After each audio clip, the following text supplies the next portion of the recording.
안녕하세요. Revamp English에서 진행하는 Grammar in Use 17번째 강의 Unit Number 48 의문문 두 번째 이야기입니다. 우리는 지난 Unit 47에서 배웠던 의문문 이야기에서 한 단계 더 나아간 간접 의문문과 간접 화법에 대한 이야기를 Unit 48에서 공부해 보도록 하겠습니다. 먼저 A 섹션을 통해서 간접 의문문이 무엇이고 간접 의문문 문장은 어떤 구조를 갖고 있는지 살펴보도록 할게요. 우린 학창 시절에 간접 의문문과 간접 화법에 대해서 공부하긴 했었는데요. 간접 의문문은 무언가를 질문할 때 직접적으로 묻는 것이 아닌 간접적으로 묻는 형태의 의문문입니다. 예문으로 다시 설명하자면 Where has Tom gone? 탐 어디로 갔어? 라고 직접적으로 묻는 것이 직접 의문문. Do you know where Tom has gone? 너 탐 어디로 갔는지 알아? 라고 뭐뭐를 알아? Do you know? 라는 말을 붙여넣어 간접적으로 묻는 의문문의 형태를 간접 의문문이라고 합니다. 동일한 내용을 묻고 있는데 두 의문문의 문장 구조가 다른 것이 보이시나요? 먼저 직접 의문문. Where's Tom gone? 이 구조를 보면 우리가 지금까지 배운 기본적인 의문사 의문문 구조인 의문사 뒤에 기능동사 혹은 조동사 그리고 주어 의미동사의 순서로 쓰여 있죠. 근데 간접 의문문에서 의문사 쪽 구조를 보면 Where Tom has gone 과 같이 기능 동사가 주어 뒤에 평서문처럼 그대로 위치해 있는 것을 볼 수 있습니다. 이유는 생각보다 간단한데요.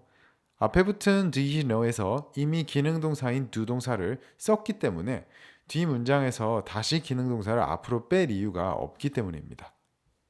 A 섹션에 있는 다른 예문들도 직접 의문문, 간접 의문문 구조를 비교해가며 살펴볼게요. What time is it? 지금 몇 시야? Do you know what time it is? 지금 몇 시인지 알고 있니? Where can I find Julia? Julia 어딨어?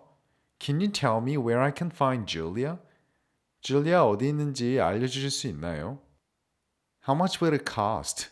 이거 얼마나 할까? Do you have any idea how much it will cost? 넌 이게 얼마나 들지 알기나 해? 직접 의문문들은 기본적인 의문사 의문문 구조를 잘 지키고 있고 간접 의문문은 다양한 표현들이 의문사 앞에 붙고 의문사 뒤의 문장 구조는 평서문과 같이 주어 의미 동사가 오고 있네요. 여기서 정말 재밌는 부분이 있는데요. 우리는 이 간접 의문문의 의문사, 주어, 의미 동사 구조를 평서문에서도 사용할 수 있어요. Who are those people? 저 사람들은 누구야? I don't know who those people are.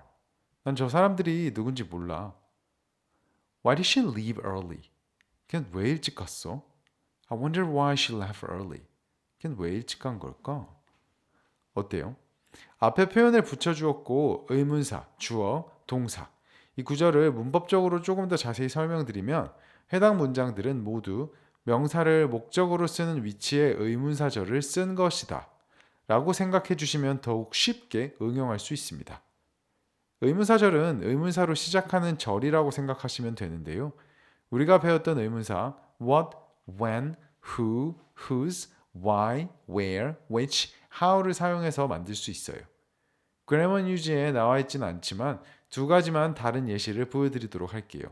Why do you keep making a mess in the kitchen? 넌 왜 계속 부엌을 어지르는 거야? 라는 문장을 I can't see why you keep making a mess in the kitchen. 나 왜 네가 계속 부엌을 어지르는지 이해가 안 가. 라고 이해가 안 돼 라는 표현을 붙여서 뭔가 돌려 말하는 뉘앙스를 만들 수 있어요. Can you help me with this?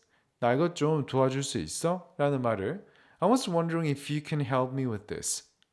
혹시 이것 좀 도와줄 수 있으실까요? 로 말하면 정중하고 조심스럽게 부탁하는 말투로 바꾸어서 쓸 수 있고요. 이렇게 앞에 붙는 I wonder, I can't see, I was wondering 가 같은 구문들은 영어에서 매우 다양한 형태로 존재하기 때문에 영어를 배우는 과정에서 하나씩 만날 때마다 익혀두시면 너무너무 좋겠습니다. A 섹션을 다시 보면 Be careful with do, does, did questions. 간접 의문문을 만들 때 두 동사, 즉 기능 동사가 있는 의문문을 조심하라는 것인데요. 예문처럼 What time does the movie start? 라는 의문문을 보면 의문사 뒤에 기능 동사 does가 있고 주어 뒤에 의미 동사 start가 있네요. 이 문장으로 간접 의문문을 하나 만들면 Do you know what time the movie starts? 너 영화가 몇 시에 시작하는지 알아? 우리가 조심해야 할 것은 의문사를 만들 때 앞으로 빼주었던 기능동사를 없앤다. 그리고 기능동사를 앞으로 빼면서 고려한 의미동사의 시제와 인칭을 다시 의미동사에 반영해준다라는 거예요. 기능동사 does는 3인칭 현재 시제를 나타내는 기능동사이니 의미동사가 원래 3인칭 현재 시제였다는 거예요. 그래서 start를 starts로 다시 돌려줘야 합니다. grammar news의 예시 하나를 조금 바꿔서 하나 더 설명해 볼게요. What did you mean? 무슨 의미였어? 라는 문장도 Please explain what you meant. 무슨 의미였는지 설명해 주세요. 라는 형태로 바뀔 때는 기능동사 did는 사라지고 과거 시제에 맞춰 mean은 meant가 되는 거예요. Use if or whether where there is no other question word. 의문사가 없을 때는 if나 whether 씁니다. 이건 바로 예문을 통해 살펴볼게요. Did anybody see you? 누구 더 본 사람이 있어? 라는 의문문은 who, 누구를 의문사로 물어보는 말이 아니라 누군가가 너를 봤는지 못 봤는지에 대한 질문을 하는 의문문입니다. 이런 의문문은 의문사가 없고 기능동사로 시작하는데 어떻게 의문사절처럼 만들 수 있을까요? 그때 영어는 if 혹은 whether를 사용합니다. I don't know if anybody saw me. 누군가 날 봤는지 못 봤는지 모르겠어. 라는 형태로 말이죠. if 대신 whether를 써도 똑같은 뜻이 되는데 조금 더 formal한 말이 됩니다. 그리고 whether 쓰는 경우에는 문장 끝에 or not을 붙여 쓰는 빈도가 높은 편입니다. I don't know whether anybody saw me or not 처럼요. B 섹션에서는 간접 화법에 대해서 다루고 있는데요. The same changes in word order happen in questions in reported speech. 의문문의 단어 순서에 따른 동일한 변화가 생깁니다. 간접 화법에서도요. 이게 무슨 말일까요? 예문을 보면서 다시 설명해 볼게요. The police officer said to us, Where are you going? 경찰관이 우리에게 이야기했어요. 어디 가시나요? 이 문장처럼 다른 사람이 말한 내용을 그대로 말하는 형식이 있는 반면 The police officer asked us where we were going. 경찰관이 우리에게 어디로 가냐고 물어봤어요. 라고도 말할 수 있겠죠. 이때도 우리가 A 섹션에서 배운 의문사 구조의 변화가 똑같이 일어나는 거예요. Where are you going? 이 where we were going처럼 기능동사가 주어 뒤로 다시 왔어요. 그런데 여기서 중요한 것은 in reported speech, the verb usually changes to the past. 간접화법에서는 주로 동사가 과거형으로 바뀝니다. 이 내용의 이유도 간단해요. A에게 과거에 들었던 말을 B에게 전달하는 형식으로 바뀌는 것이 간접화법인데 과거에 말했던 것을 전달하는 거니까 자연스럽게 과거형을 쓰는 거예요. 직접적으로 상대방이 했던 말을 그대로 말하는 방식은 상대방이 했던 말을 그대로 따라하듯이 하는 말이기 때문에 그 당시 말했던 시제를 그대로 써주는 거고요. B섹션의 그림과 함께 있는 예시사항을 보면 Unit 48에서 배운 다양한 내용을 모두 살펴볼 수 있어요. You had a job interview and the interviewer asked you these questions. Later you tell a friend what the interviewer asked you. 취업 인터뷰를 하였는데 인터뷰를 진행하신 분이 이런 질문을 여러분에게 했다고 생각해 봅시다. 이후 여러분이 본인의 친구에게 인터뷰를 하신 분이 어떤 질문을 했는지 알려줍니다.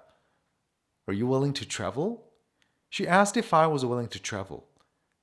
의문사가 없고 기능동사로 시작하는 의문문은 if를 사용해서 그분이 나한테 다른 곳으로 이동을 할 수 있냐고 물어보셨어 라고 말하고 있어요. 그리고 전달하는 말이니 시제도 자연스럽게 과거로 바꾸어 주었네요. 여기서 travel 단어가 또 나오네요. 우리는 클립 12에서 travel은 여행이 아닌 이동의 개념이다 라고 배웠었죠. 그렇다면 job interview에서 travel은 어떤 의미일까요? 여행은 당연히 아니고요. 그렇다고 다른 의미가 있는 것은 아니에요. 우리가 배운 이동의 개념을 바탕으로 생각해보면 일 때문에 외근을 많이 하게 된다거나 아예 다른 도시로 옮겨가거나 혹은 다른 나라로 출장까지도 할 수 있냐는 말이 됩니다. 구체적으로 어떤 의미로 travel을 사용했는지는 문맥이나 내가 지원한 일자리의 업무에 따라서 달라지는 경우가 많아요. 그 점을 꼭 유의해서 travel이라는 동사의 이동이라는 개념을 잊지 마세요. 다시 예문으로 돌아가면 What do you do in your spare time? She wanted to know what I did in my spare time. 그분이 내가 여가 시간에 어떤 걸 하는지 알고 싶어 하셨어요. What 뒤에 오는 기능동사 do가 사라지고 하다라는 의미를 갖는 의미동사 do가 주어 뒤에 위치해 있네요. 그리고 마지막으로 시제도 과거로 자연스럽게 이야기하고 있어요. 내가 실제로 면접 본 내용을 친구에게 말하는 상황이라고 상상하며 빗섹션 하단에 있는 예시들을 보지 않고 그림의 버블에 있는 질문들을 전달하는 말로 바꿔보는 연습을 해보시면 아주 좋을 것 같아요. 오늘은 여기까지고요. 다음 시간에는 유닛 51으로 뵙도록 할게요.